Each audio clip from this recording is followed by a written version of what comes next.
En esta ocasión le damos la bienvenida a las personas que nos están escuchando allí en internet o que nos ven en internet.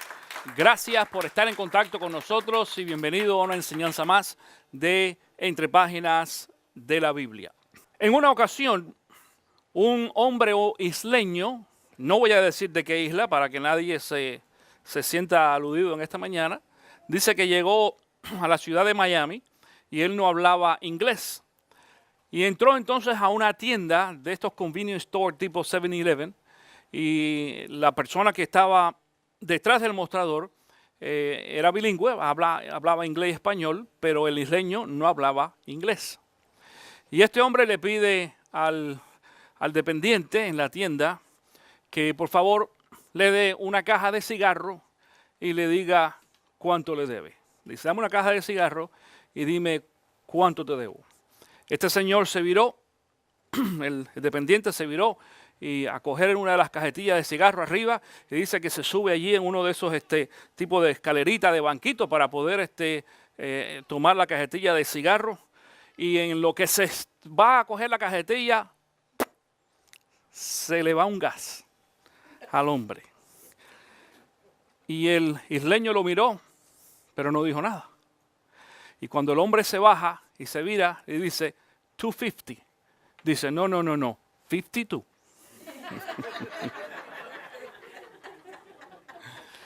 Así se titula la enseñanza de esta mañana, 52.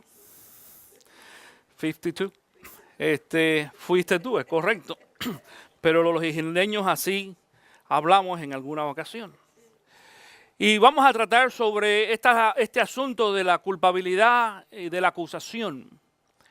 Y acusación y culpabilidad no es lo mismo, pero en algunas ocasiones la acusación crea un sentimiento de culpabilidad en algunas personas.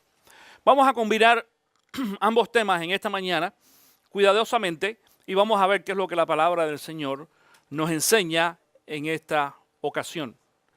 La cuestión de la acusación es algo tan viejo como la creación. Decimos esto porque la primera vez que nosotros vemos a alguien que acusa a otra persona, lo vemos allí al principio de la creación, cuando el diablo se le acerca a la mujer y al hombre, y específicamente a la mujer le dice Dios, con que dijo Dios que no comieran de este árbol.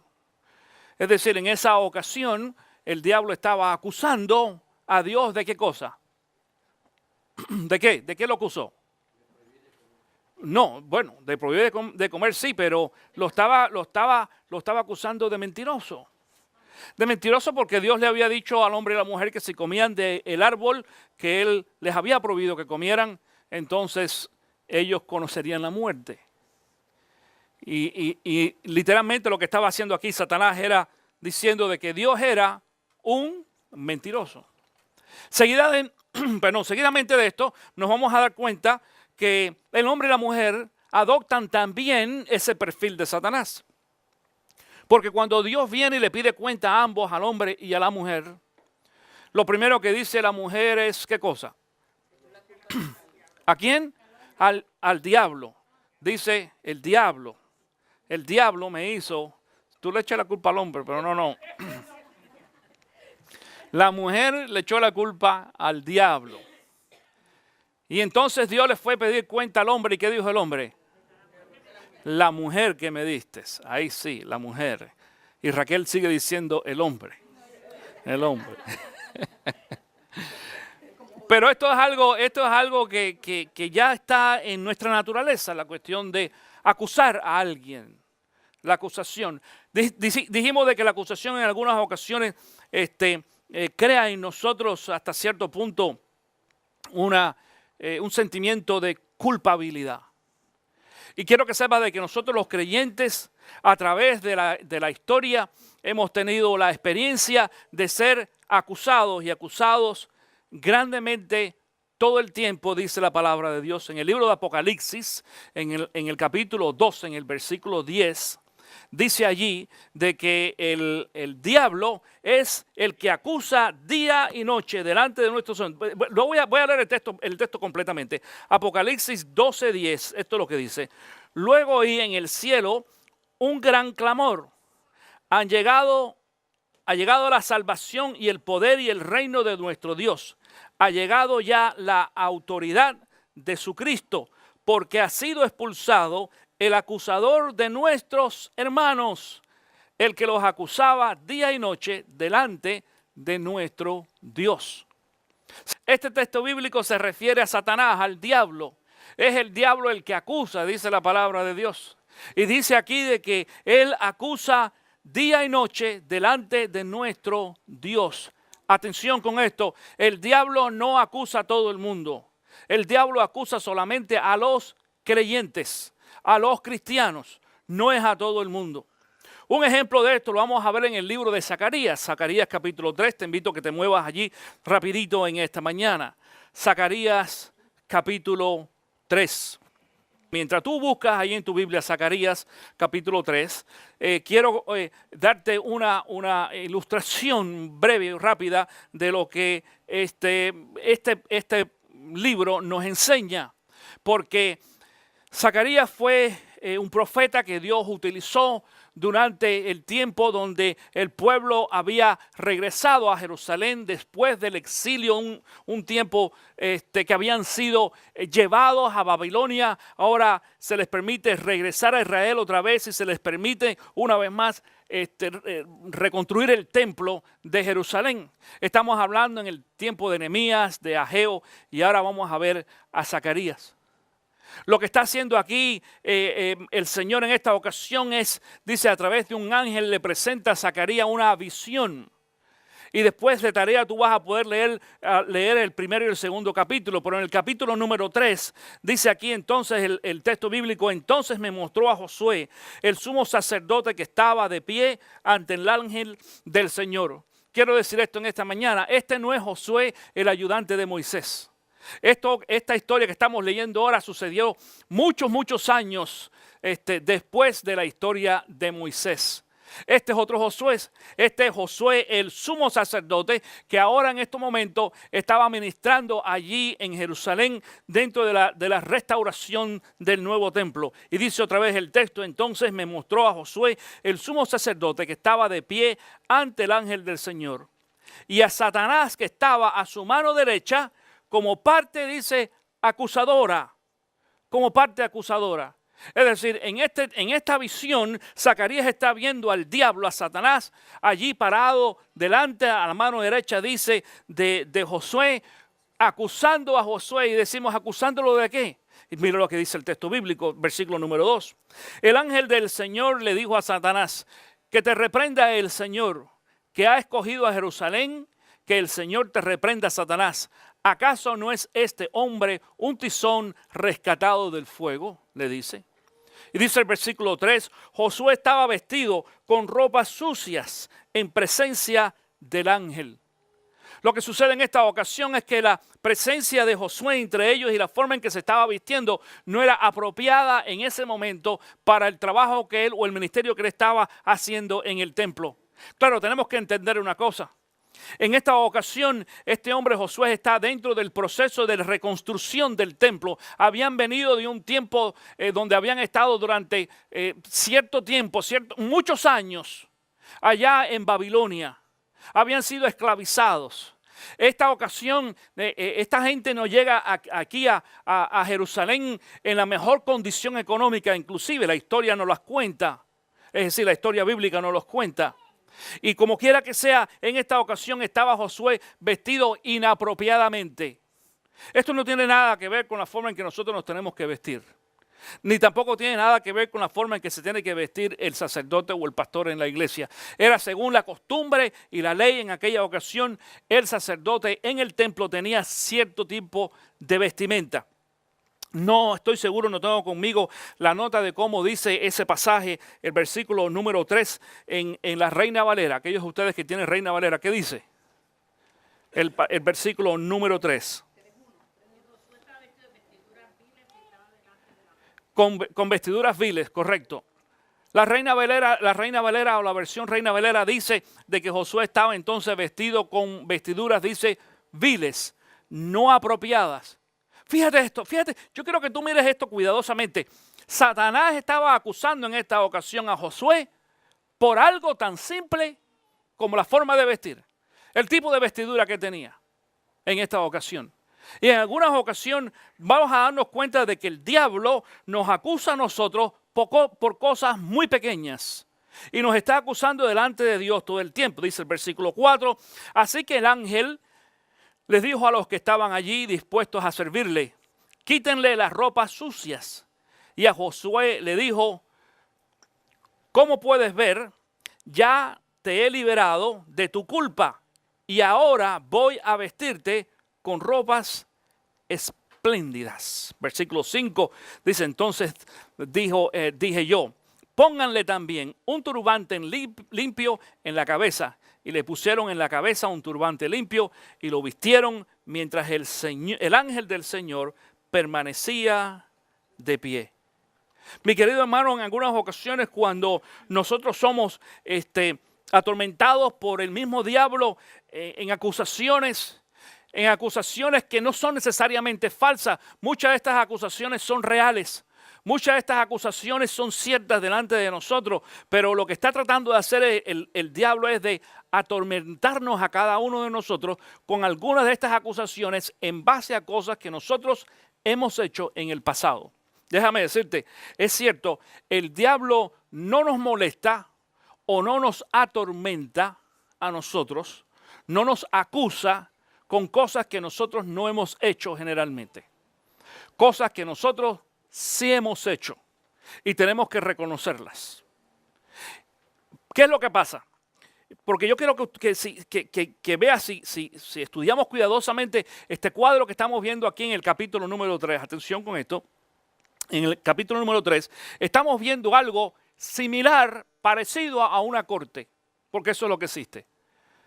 Estaba Josué, estaba el ángel de Jehová, que servía como el juez en esta ocasión. ¿Y estaba quién? Estaba Satanás, el diablo, que hacía el papel de quién? Del prosecutor, correcto. Y el fiscal, eso es el fiscal. El fiscal es el encargado de acusar a la persona para que lo lleven a la cárcel. Pero entonces hay otra persona más en los juicios. ¿Quién es? El abogado, el abogado. Y el abogado es el que está mediando para que nosotros no seamos condenados. O convictos, gracias. Primero convicto y después condenado. Y si lo somos, entonces que la pena sea lo menos posible. Lo menos posible. Leía yo hace un tiempo atrás una historia de un preso que lo condenaron. Creo que esta semana le hablaba yo allí en la cárcel, en el ministerio de la cárcel, de la prisión, cuando estuvimos esta semana sobre este hombre. Un hombre que lo acusaron de un crimen falsamente. Y su abogado le dijo a él que si él se declaraba culpable, entonces le rebajaban las penas y podía salir quizás en 20 o 25 años. Y él dijo, no, yo no soy culpable. Y por hacer eso, entonces le dieron cadena perpetua. Para siempre en la cárcel. Después de 25, no, de 30 años, después de 30 años, encontraron a través del ADN de que el hombre era verdaderamente inocente. Y curioso, fue él mismo quien lo descubrió, porque durante todo ese tiempo que estuvo allí en la cárcel, él se metió a estudiar en la biblioteca de la cárcel y se hizo abogado por su propia cuenta. Y él corrió con toda su propia defensa y pidió entonces que se hicieran ciertos exámenes, de los exámenes que se hacen ahora de ADN, que en aquel tiempo no existía. Y entonces se descubrió de que él no era el asesino. Descubrieron después el asesino y le dieron la libertad a este hombre después de 30 años. Claro, pobre hombre, que su abogado no pudo hacer lo suficiente para probar de que él era verdaderamente inocente. Y lo ajusticiaron, es decir, lo condenaron a cadena perpetua. Con todo eso se salvó, que a los 30 años pudo salir. Pero 30 años es una vida para mucha gente y depende sobre todo a qué edad tú entras a la cárcel. Es difícil, entendemos eso. Ahora, mi querido hermano, nosotros estamos en la misma situación. Porque en muchas ocasiones nosotros estamos parados delante del tribunal y tenemos allí la acusación del ¿cómo se llama? Del diablo. Y en muchas ocasiones no dejamos aun que nuestro abogado nos defienda, porque nuestro abogado es ¿quién? Es Cristo Jesús. Eso es lo que dice Primera de Juan capítulo 2. Mira, Primera de Juan capítulo 2, versículo 1. Dice, mis queridos hijos, les escribo estas cosas para que no pequen. Pero si alguno peca, tenemos ante el Padre a un intercesor. Eso quiere decir abogado. Yo creo que la Reina Valera dice, abogados tenemos para con Dios. ¿Y quién es? Dice, a Jesucristo el justo. Es decir, que en la acusación diaria, porque yo quiero que tú entiendas esto, como Dios sabe de que el Satanás, el diablo, nos va a estar acusando a nosotros diariamente, entonces también tiene allí a un abogado o a un intercesor para que nos ayude, para que interceda con nosotros. Lo bueno de nuestro intercesor es que es hijo de Dios. Es decir, yo no me tengo que preocupar por si Jesús va a ganarle el caso o no. Y yo no sé si tú sabes que hay algunos abogados actualmente, por ejemplo, en este país, que son buenísimos. Tienen un récord de poder ayudar aún a criminales a ser liberados de su pena. Y cuesta mucho dinero el poder to hire, ¿cómo se dice? Emplear a uno de esos abogados. Cuesta mucho dinero. Pero la gente sabe de que si logran tener este abogado allí a la hora de la prisión con él, pues a la hora del juicio, van a ser liberados. Nosotros no tenemos que preocuparnos de eso, porque sabemos que nuestro abogado verdaderamente nos va a nosotros liberar de nuestra condena. Ahora, curioso, porque la razón por la cual el diablo nos acusa a nosotros los cristianos es para traer condena sobre nosotros. Lo primero que trae es culpabilidad, porque en muchas ocasiones nosotros los creyentes desarrollamos cierta culpabilidad por los pecados que cometemos, por la acusación, es decir, como resultado de la acusación del diablo. Esa es la primera cosa que él quiere, pero el propósito principal que tiene el diablo con nosotros, con la acusación o en acusarnos es condenarnos. Quisiera de que Dios nos condene a nosotros como resultado de su acusación. Pero mira lo que dice allí Romanos capítulo 8, versículo 1. Dice, por lo tanto, ya no hay ninguna condena para los que están unidos en Cristo Jesús. Para el cristiano no hay condenación. ¿Tú has creído en Cristo Jesús? Tú has sido liberado de la condena. Atención con esto, no vas a ser liberado de la disciplina. No vas a ser liberado tampoco del resultado de tu pecado, pero sí de la condena. Ahora quiero explicar algo en esta mañana brevemente antes de concluir. Cuando el diablo nos acusa o cuando sentimos, cuidado, cuando sentimos hay veces este sentimiento de culpabilidad, dos cosas pueden pasar, dos cosas pueden estar pasando. Y en algunas ocasiones nos confundimos y no sabemos cuál de las dos son. Y te lo voy a explicar. La primera es que si tú has cometido algún pecado y tú no se lo has confesado a Dios, escucha esto, si tú has cometido algún pecado, cualquiera que sea grande o pequeño, y tú no se lo has confesado a Dios, entonces el diablo no tiene nada que ver con eso. El que tiene que ver con eso es el Espíritu Santo.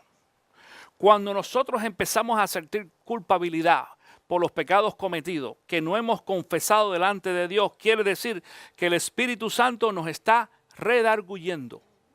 El Espíritu Santo nos está tocando para decirnos, te tienes que arrepentir del pecado que hiciste y confesarlo delante de Dios para que Dios te perdone. Ahora, en algunas ocasiones, nosotros los cristianos tenemos la tendencia de decir, el diablo me hizo caer. Porque de la misma forma dijimos de que el diablo acusó a Dios al principio, nosotros tomamos la costumbre de echarle la culpa a otro. Hay un dicho por ahí que dice que la culpa no cae en el piso, no cae en el piso, siempre cae sobre alguien. Siempre cae sobre alguien y nosotros tenemos la costumbre también de echarle la culpa a los demás. Y el cristiano, estoy hablando del cristiano, hay muchos creyentes que tienen la costumbre de echarle la culpa de todo al diablo. Y déjame decirte una cosa, mi querido hermano. Mira, El diablo tiene el poder para tentarnos, pero no tiene el poder para hacernos pecar. El diablo no nos puede, es más, no nos puede obligar a pecar. No nos hace pecar. Nosotros voluntariamente caemos en pecado porque deseamos hacerlo. Es cierto, el diablo nos tienta. La Biblia dice que el diablo es el tentador. Él nos tienta, pero no nos obliga. Entonces, cuando tú y yo cometemos un pecado, tenemos que tener mucho cuidado en echarle la culpa al diablo y decir, esto es la culpa del diablo que me obligó o me hizo pecar. No, no es cierto. Por eso cuando hemos cometido un pecado que no hemos confesado delante del Señor, necesitamos entonces venir delante de Dios y confesar ese pecado para poder recibir perdón. Esto es convicción de parte del Espíritu Santo. Ahora bien, el otro extremo es, si tú sientes remordimiento o culpabilidad por un pecado que ya tú hayas confesado a Dios, entonces ahí el diablo sí está tratando de acusarte y poner culpabilidad en tu corazón. ¿Entiendes esto? Es decir, si el pecado que tú cometiste, ya tú te arrepentiste, ya tú lo llevaste delante de los pies de Cristo Jesús, lo presentaste y te arrepentiste de tu pecado, entonces no te tienes que preocupar. Ya en ese caso, si tú sientes, y eso pasa muy a menudo nosotros los creyentes, déjame decirte, aún de pecados que uno cometió hace años atrás, pero si en alguna ocasión te arrepentiste, mi querido hermano, allí quedó todo. La palabra dice bien claro de que Dios nos perdona y dice, esto es lo que dice la palabra, que Dios coge los pecados nuestros y se los echa en el fondo del mar y se olvida de ellos, si nosotros hemos confesado nuestro pecado delante de Dios. Entonces, en ese caso, vamos a sentir de que el diablo trata de seguir, nos sigue acusando delante de Dios. Y Dios es el que dice, pero ya yo lo perdoné. Ya Cristo murió por él. La sangre de Cristo Jesús lo limpió. Ya está justificado. Aunque el diablo siga insistiendo, entonces ¿qué es lo que hace? Ya no es tanto la insistencia del diablo delante de Dios, sino ahora la insistencia del diablo en la vida nuestra para poner culpabilidad en cada uno de nosotros. Y eso nos saca a nosotros del enfoque cristiano en muchas ocasiones. Es decir, cuando tú seas molestado, decimos, o culpado, sientas que estás siendo culpado por Dios, entonces en esta ocasión, todo lo que tienes que hacer es enfocarte en el sacrificio que Cristo Jesús hizo en la cruz por ti y por mí. En esta mañana, básicamente, si alguno de nosotros tenemos esta situación o esta experiencia y sentimos también que estamos siendo molestados por el diablo, si tú que estás escuchando allí en internet también sientes de que tú estás siendo molestado por el diablo, acusado por el diablo y tienes este tipo de sentimiento de culpabilidad, lo que tienes que hacer es ponerte a bien con Dios. Ponte a bien con Dios. Habla con Dios y ora a tu forma y dile, Señor Jesús, yo reconozco que he cometido tal pecado, necesito ser limpio y liberado de este pecado, perdóname. Asegúrate de que si le pides perdón a Dios, lo haces de corazón y te arrepientes y no vas a volver a hacer lo mismo y a volver a hacer lo mismo, porque en muchas ocasiones vemos este tipo de costumbre, muchas personas que piden perdón a Dios, pero cometen el mismo pecado, vuelven a cometer el mismo pecado, vuelven a pedir perdón. Y esto es lo que hacen en muchas ocasiones algunas personas en ciertas iglesias que van cada domingo a confesarse del mismo pecado. En ese caso, pues sabemos que no ha habido arrepentimiento. Cuando hay arrepentimiento, no se lo tienes que decir a nadie. No se lo tienes que decir al pastor. No se lo tienes que decir al sacerdote. No se lo tienes que decir al vecino. ¿Se lo dices a quién? Dice la palabra, a Dios.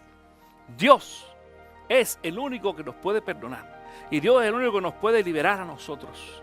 Y cuando viene entonces el diablo a ti con una acusación, y el diablo te dice a ti, ¿tú 50? ¿Qué le vas a decir? 52.